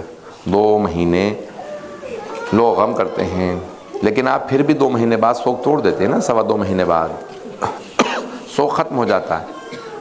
لیکن امام سجاد کا سوگ ختم نہیں ہوا، پوری زندگی مولا گریہ کرتے رہے۔ جناب زینب کبریٰ کا سوگ ختم نہیں ہوا، مولا سجاد پوری زندگی گریہ کرتے رہے۔ ہم سے تقاضا نہیں کیا انہوں نے، ہم سے نہیں کہا کہ تم اتنا غم منانا، وہ جانتے ہیں کوئی اتنا غم منا ہی نہیں سکتا۔ امام سجاد سے کسی نے کہا کہ مولا میرے بھائی کی شادی ہے، تشریف لائیے۔ مولا نے کہا کربلا کے واقعے کے بعد ہم نے شادیوں میں جانا بند کر دیا، میں صرف نے کہا کہ تقریب میں آؤں گا، میں پوری شادی میں نہیں آتا۔ کہا مولا میری بڑی حسرت تھی، میری منت ہے کہ آپ میرے بھائی کی شادی میں آئیں۔ امام علیہ السلام نے کہا کہ جو بھی ہو، جیسے بھی ہو،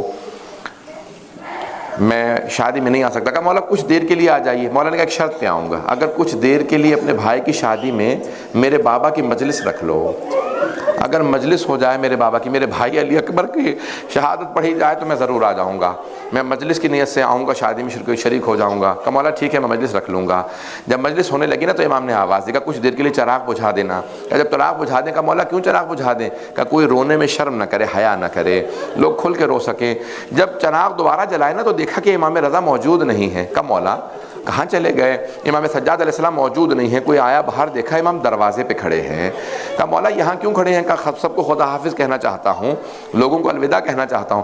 کہا مولا یہاں پہ کیوں؟ کہا اب تک یہ تیرے مہمان تھے، اب میرے مہمان ہیں، میرے بابا کی مجلس میں آئے ہیں، یہ اب میرے مہمان ہیں، میں نے خود خدا حافظ کہوں گا۔ بس بھئی میں اور آپ مجلس کا اہتمام کرتے ہیں، مجلس 2-4 گھنٹے ہوئی ختم ہو گئی۔ امام سجاد علیہ السلام نے کتنا اہتمام کیا ہے۔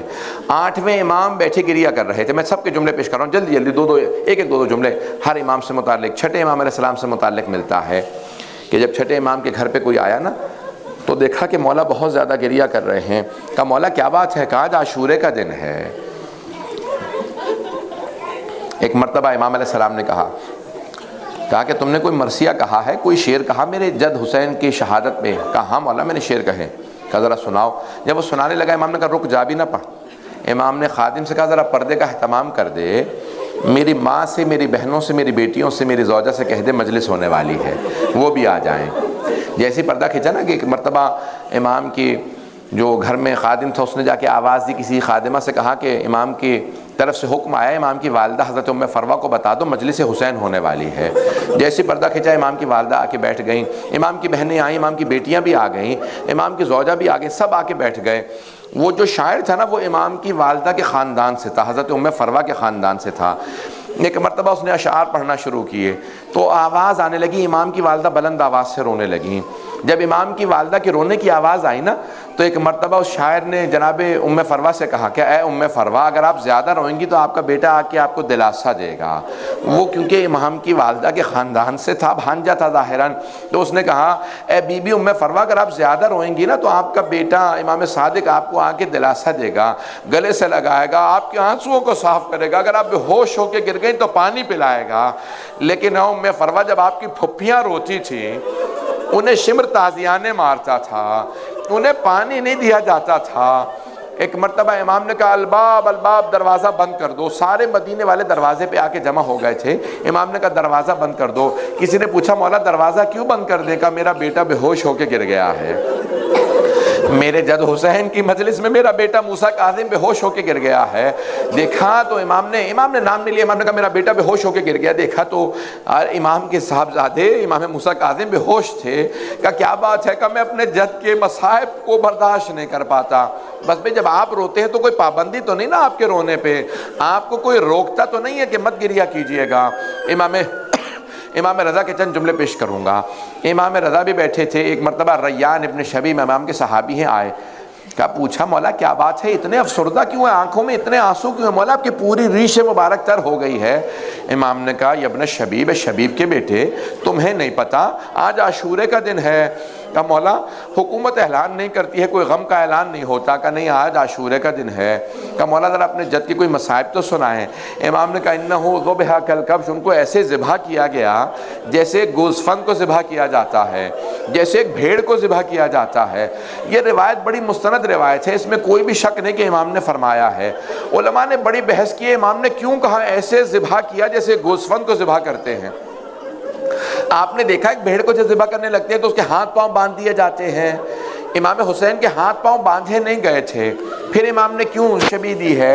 بھئی دیکھیں جب رسول خدا نے کہا نا علی اسد اللہ ہے، علی شیر خدا ہے، تو وجہ شباہت جو ہے وہ شجاعت ہے۔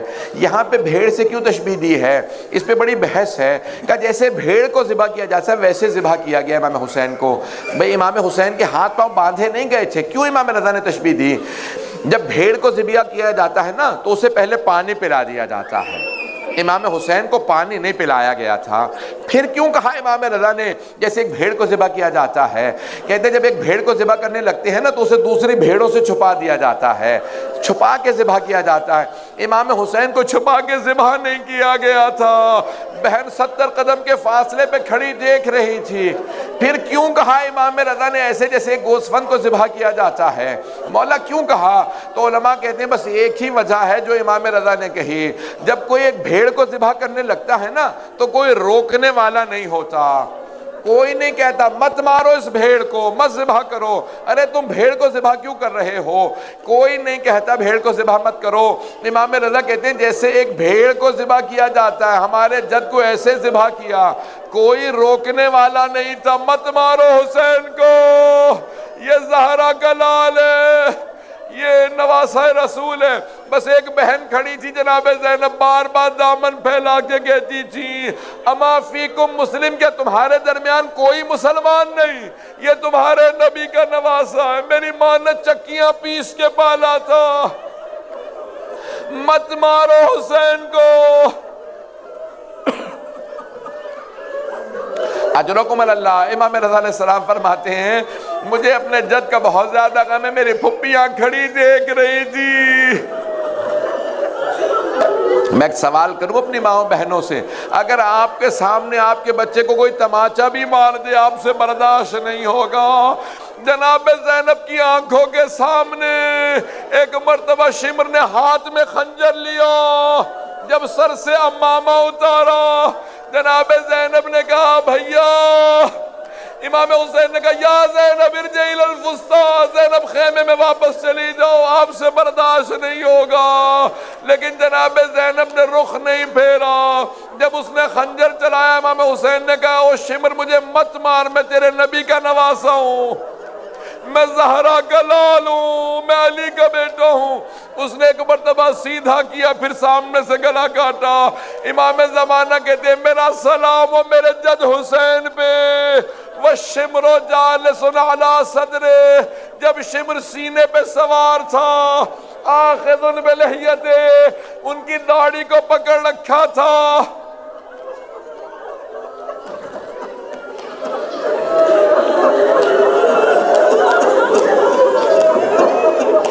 میں تمام کر دیتا امام رضا علیہ السلام کا آخری وقت تھا۔ بھئی تاریخ نے لکھا 3 ایسی بہنیں ہیں جو بھائیوں کے ساتھ گئی ہیں، پہلی جناب کلثوم ہے جو جناب موسیٰ کے ساتھ گئیں، دوسری جناب زینب جو امام حسین کے ساتھ گئیں، تیسری بہن جناب معصومہ قم جو امام رضا کے ساتھ گئیں۔ جب جناب معصومہ قم پہنچی نا تو ایک مرتبہ کسی سے سنا کہ کوئی بیوی بار بار کہتی ہائے امام رضا مارے گئے، ہائے امام رضا مارے گئے۔ بیوی نے فوراً کنیز سے کہا ذرا بلا کے تو لائے سے، یہ کس امام رضا کو یاد کر رہی ہے۔ ایک مرتبہ جناب معصومہ نے پوچھا تو بار بار کیوں کہتی ہے ہائے امام رضا مارے گئے؟ کہا بی بی آپ کیسی شیعہ ہیں، آپ کو نہیں پتا شیعوں کے 8ویں امام کو زہر دے دیا گیا۔ جناب معصومہ رونے لگی کہ ہائے میرا بھائی مارا گیا، مجھے پردیس میں پتہ نہ چلتا۔ کسی بیوی کو پردیس میں نہ خبر ملے بھائی مارا گیا، لیکن میں ہاتھ جوڑ کے کہوں گا او بی بی معصومہ، آپ قم میں تھی بھائی مشہد میں، لیکن جناب زینب دیکھ رہی تھی۔ الا لعنت اللہ علی القوم الظالمین وَسَيَعْلَمُ الَّذِينَ ظَلَمُوا أَيَّ مُنْقَلَبٍ يَنْقَلِبُونَ۔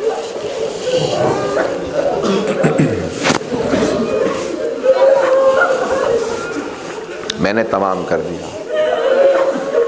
جب جناب زینب مدینے واپس آئی نا تو روایت کے الفاظ ہیں بی بی سب سے پہلے اپنے نانا کے روضے پہ گئیں۔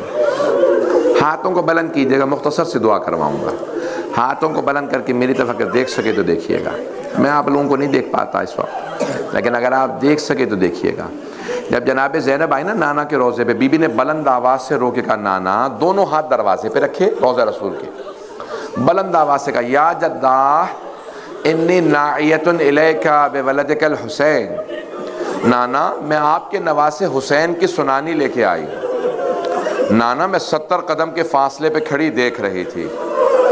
نانا جب شمر نے خنجر چلایا میں 70 قدم کے فاصلے پہ تھی۔ روایت کے الفاظ ہیں کہ مدینے والے اتنی بلند آواز سے رو رہے تھے کہ جناب زینب کی آواز نہیں آ رہی تھی، بی بی کی آواز دب گئی تھی۔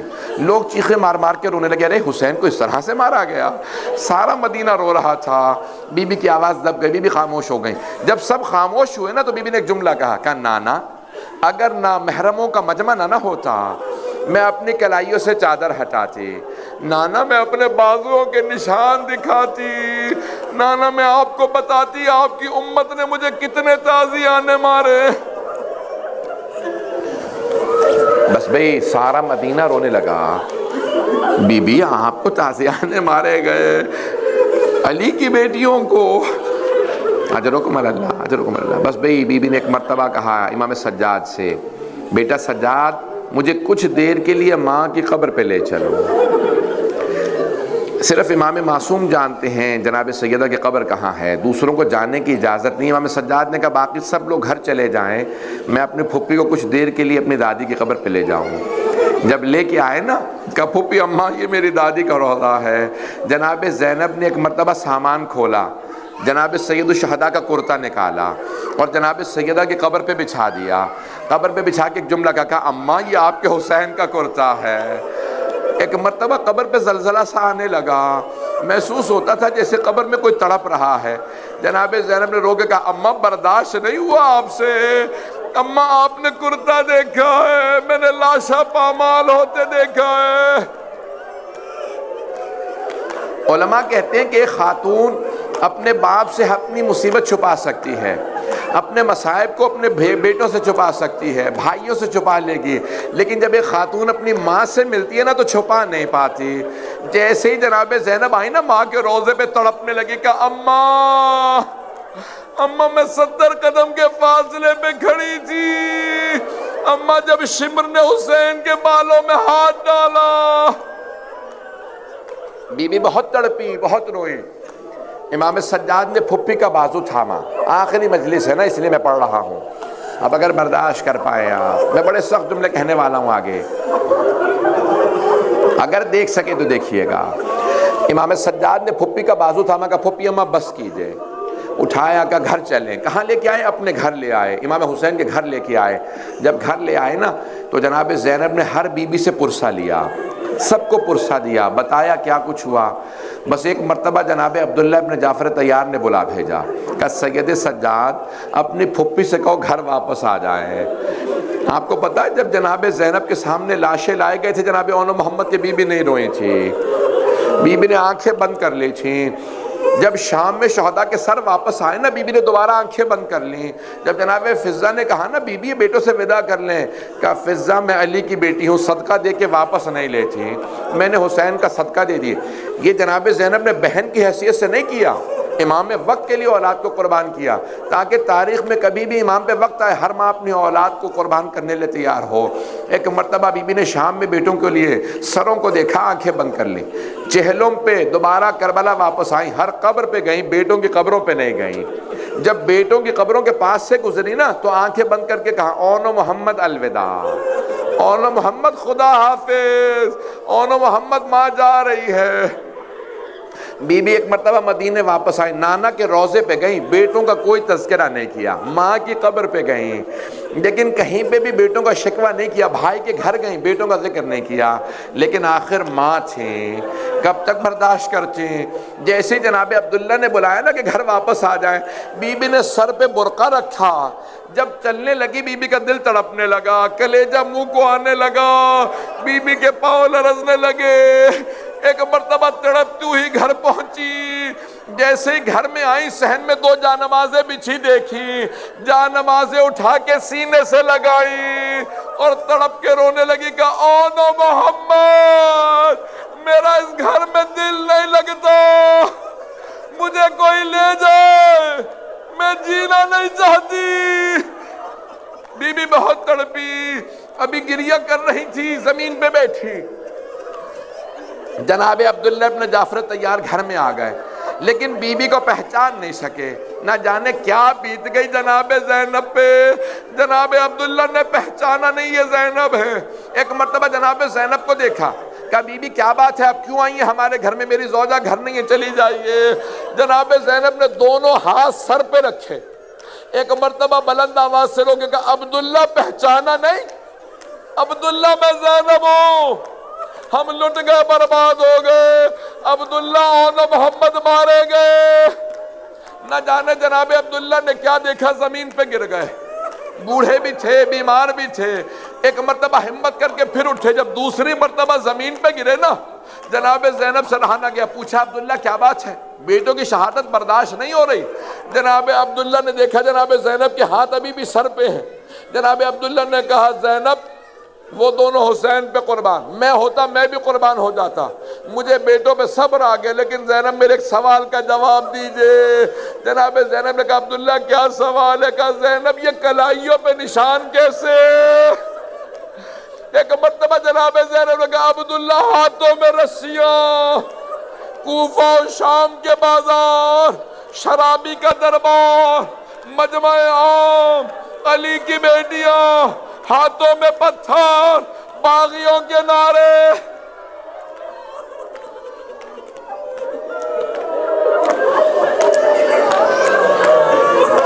پروردگارا چادر جناب زینب کا واسطہ امام زمانہ کے ظہور میں تعجیل فرما، دشمنان اہل بیت کو نیست و نابود فرما۔ بس بھئی دعا نہیں کرا پاؤں گا، اب نہ مجھ میں پڑھنے کی طاقت ہے نہ آپ میں سننے کی طاقت ہے، بس بے آپ میں سننے کی طاقت نہیں۔ میں ایک صرف سوال کروں آپ سے، آپ نے کبھی اپنی کسی قریبی رشتہ دار کو 1 یا 2 سال بعد دیکھنے کے بعد پہچاننے سے انکار کیا کبھی؟